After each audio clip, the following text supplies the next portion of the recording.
Kaj se dogaja danes v Delavskem domu v Trbovljah?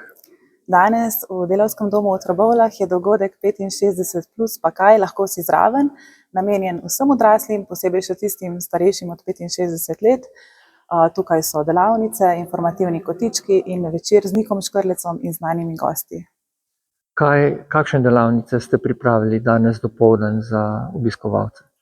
Ja, zelo raznolike delavnice, na primer ponovitev cestno-prometnih predpisov, potem delavnica na temo umetne inteligence, ustvarjalna delavnica, gibanje in tudi sproščanje z gongi. Kaj pa jih čaka obiskovalce popoldan?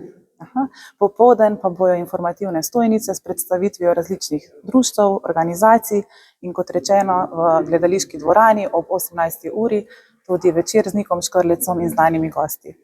Zakaj 65+? Zato, da ostanemo aktivni v vseh življenjskih obdobjih in se vedno naučimo kaj novega.